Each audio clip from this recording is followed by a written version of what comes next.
is a central oculus. It allows natural light to come in from the top story all the way to the basement. The owners have told us that they actually use the Oculus quite often to call each other during meal times instead of using the intercom system that they have. We were very happy that the owners found a new use for this space in the house.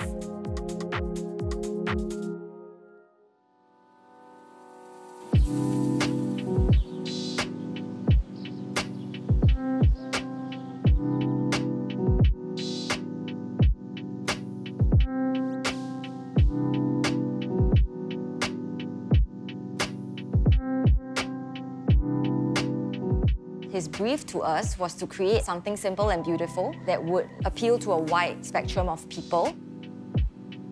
Another requirement that he had for us was to ensure that the basement would not look like a basement. And also we tried to let in more natural light so that the space would feel airy and bright.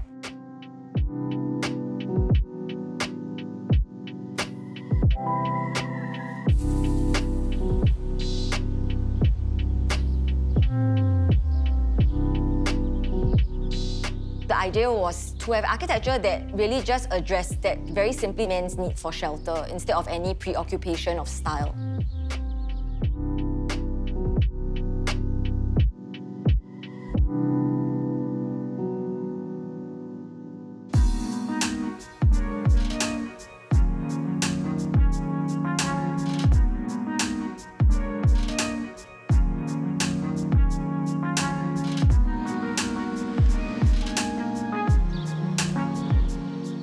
The site is actually 13 meters higher at the rear than the front.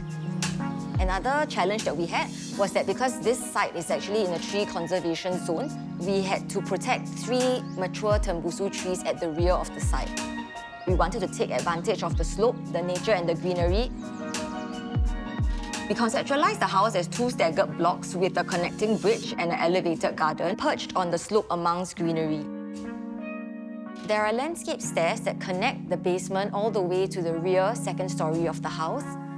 We wanted to create like a meandering experience. When they walk through the staggered planter boxes, they will be surrounded by plants and tall grass.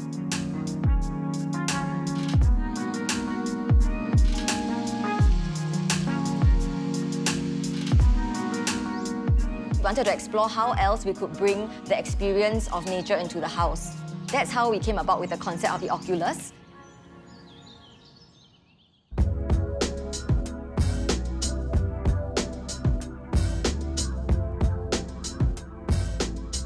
We are inspired by historical Western architecture. When we went to the Pantheon, we were very inspired when we saw the central space. Historically, it brings in light and ventilation into the space. We reinterpreted this idea into our architecture. The connecting bridge between the 2 blocks became the central foyer space. Above this central space is a circular skylight at the roof. At all 3 stories of the central foyer, we created a circular opening connecting all stories of the house.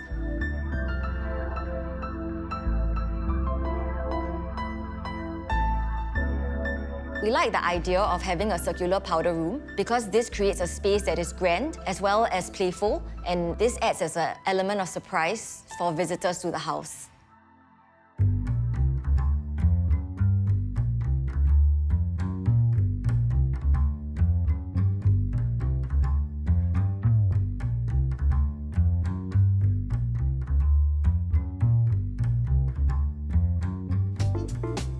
Something the owners told us was that they were really happy with the wine cellar. That is actually one of the main reasons that really attracted them to buy the house.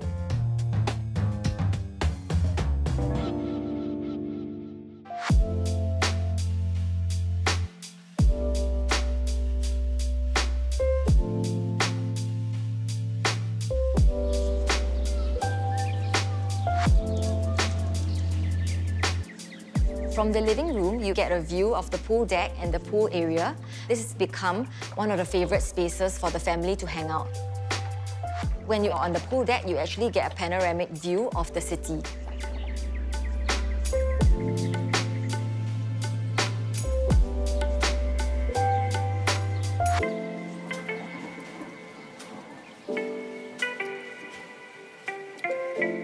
concept of the dining room is quite similar to the living room. It features full-height timber sliding doors so that when you actually open out, the garden becomes an extension of the spaces.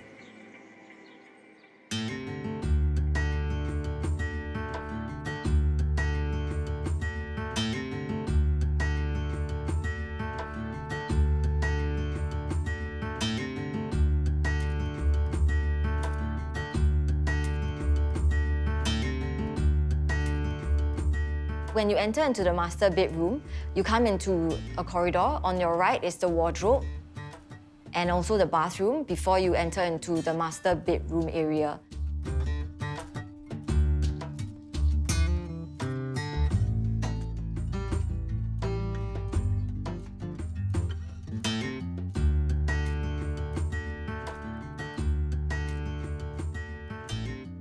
While the front-facing bedrooms have majestic views of the city, the rear bedrooms actually have their own experience with their own private garden with privacy and shade.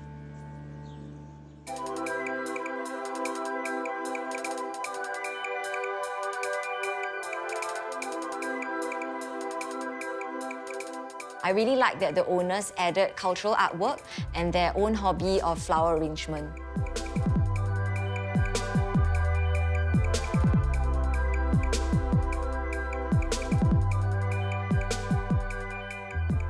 I think what they appreciate about the works of Benny Ong is that he incorporates textures as well as heritage and craft into his works.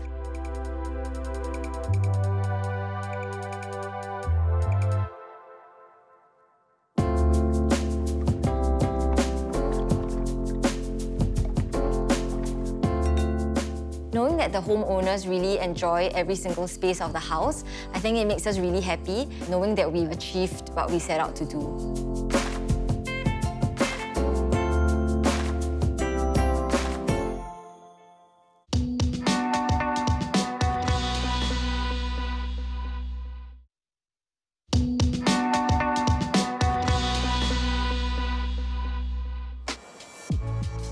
The edible flower is for your eyes. The eye is first. But the flower have to have the purpose in the dish, just more than just it look beautiful. To use the flower as the beautiful garnish, but to complete the flavor profile of the dish as well.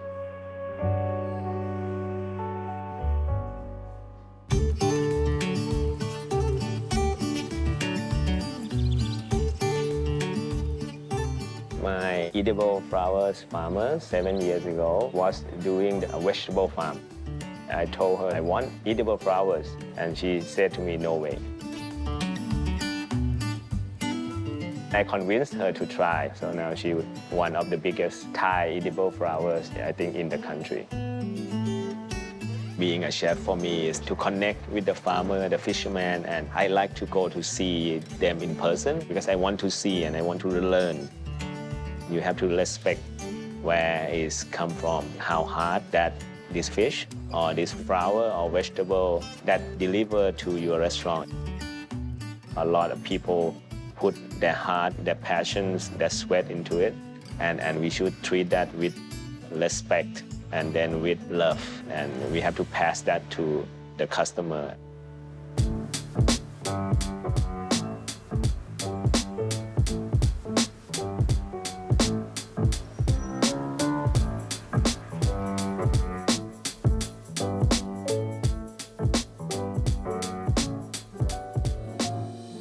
We change the menu every season except this dish, which is the liver prawn from Tapi in Surat Thani that we grill, and then we serve it with the 2 kinds of rice from the mountain in Pai, and then mix with the shrimp paste and all the condiments, and with the breast that make with the tom yum flavor.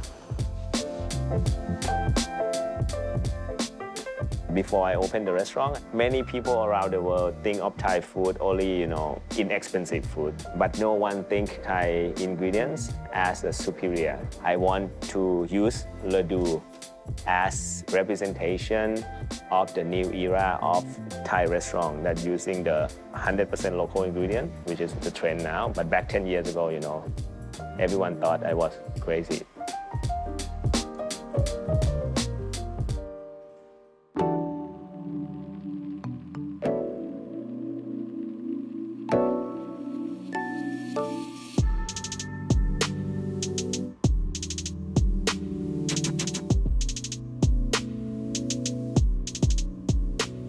She passed away at the end of 2019, just before the COVID. And I decided to open this restaurant for her, so her name will be remembered forever.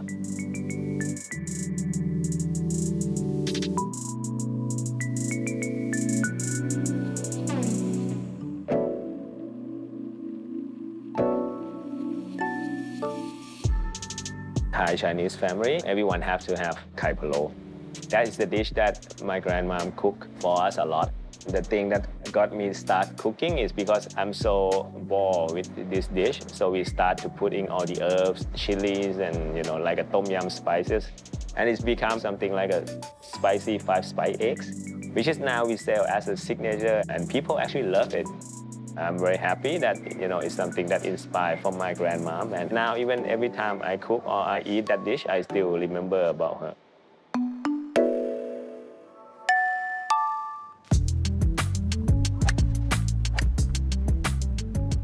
Ton is our oldest brother. We have 3 brothers in our family. I'm the younger brother of Chef Ton. He opened Le Do. I'll go to help him sometime. And then I think that is built us to be a part of this industry, I think. And then after we open Ban, it's kind of like the feeling of home, build us together. And then we know our root, we know what we want to do.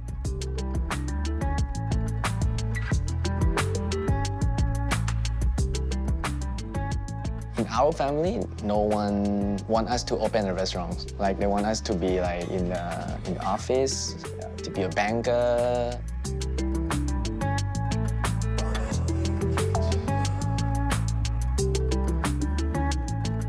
So that's my first job in the Italian kitchen in the small, casino hotel, where I found my love in cooking professionally.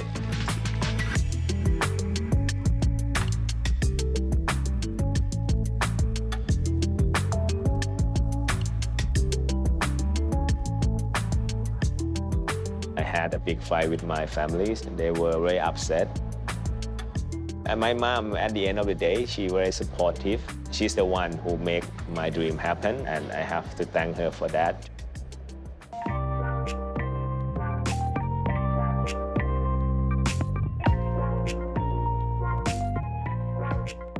So I think it helped me a lot as a chef as well, because I understand the why. So I know what the food I created, which one will go well with which dishes.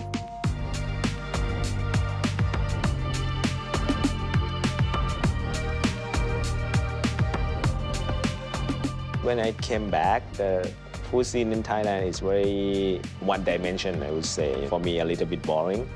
Because everyone's serving the same food. They're serving already imported ingredients. Everyone eat only, French, Italian, and Japanese food. And I decided it's the time that we must change. People didn't believe me at that time. They said like I would go bankrupt in, 6 months. Luckily, they're wrong, so we survived for 8 years. I think he's changing a lot of the Thai food scene. People are more aware about the local produce, a Thai restaurant that doing the French European technique. People understand more about what we are doing, what we want to promote, and what we want to communicate. For me, I have no rule, when I create the dishes. Something just click in from my childhood memories. I walk on the street and I taste one dishes, and most of the time is to brainstorming with your team, what is our direction, what is the seasonal ingredient that will come, and we create it around it as an ingredient, as the star of the show. The Thai produce become a big part of the restaurant industry in Thailand, and I'm very proud that I can be a part of it to make this change.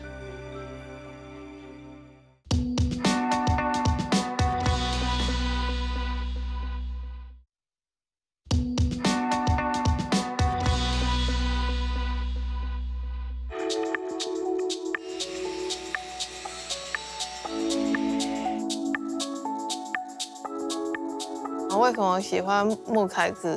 就是因为它是一个天然然后活的材质，然后它每一块的特性都会不一样。在世界上不会有一模一样的2块木材质，所以每个客人他拿到的作品，那个纹路都会是独一无二的。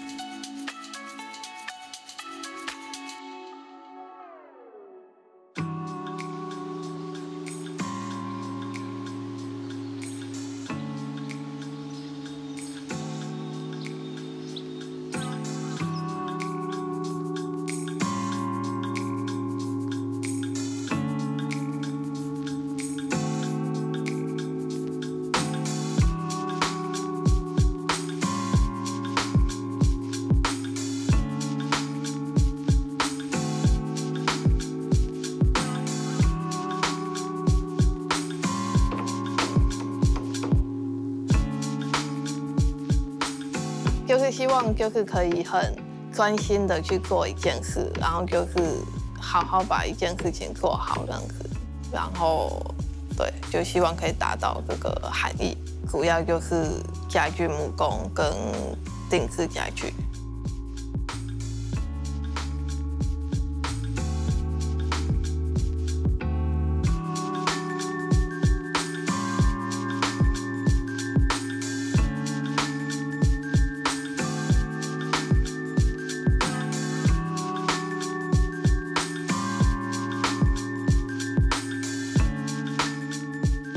我从事这个木工的职业，就是因为我们也是跟天然材质，像是跟他一起合作这样，所以我们的制程还有选择材料，还有整个过程都希望是以对环境影响最小的方式来进行这样子。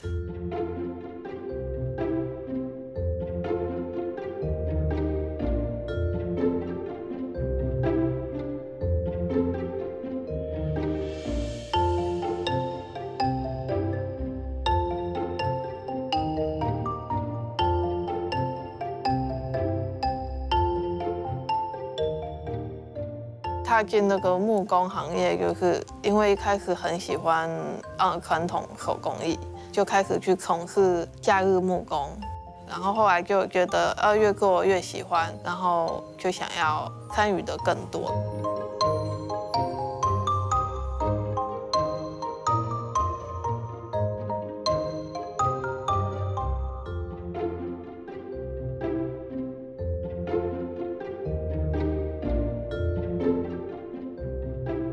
服装设计对我木工作品的影响，可能是我在用色方面会比传统的家具设计师更大胆一点，然后会更丰富一点，就是希望它不是一个很单纯木材的颜色，这样可能会有不同的变化。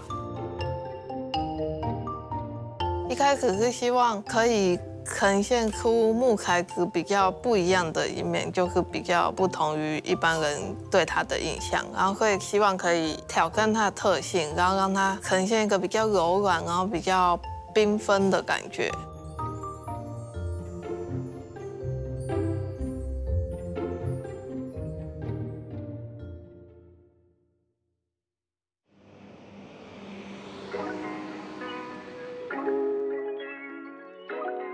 我觉得宜轩的作品呢，会融入一些他对于生活的观察，比如说像我很喜欢他这个小曲灯，本来的台灯他可能有些会做的可以上下曲折什么，可是他就直接做了一个圆弧，整个造型看起来就是有一种很温顺，就是我觉得是一个很柔和的感觉。然后而且它的灯罩是用檀木做的，所以在灯泡的加热之下，会微微发出一些那个檀木的香气。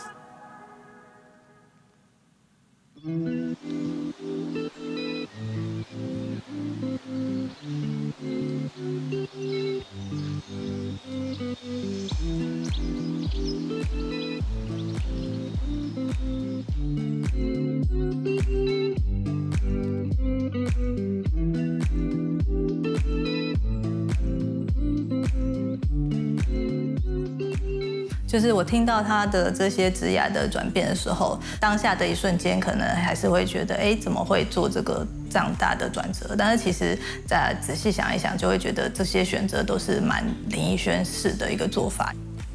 他就是一个会做他自己想做的事情，然后没有很在乎别人的想法的人。所以他在设立111的初衷，就是一个非常喜欢木工跟木头所带来的木头质地的这些用品这样子。所以其实他是真的很喜欢这一切，才会去付诸实行这样子。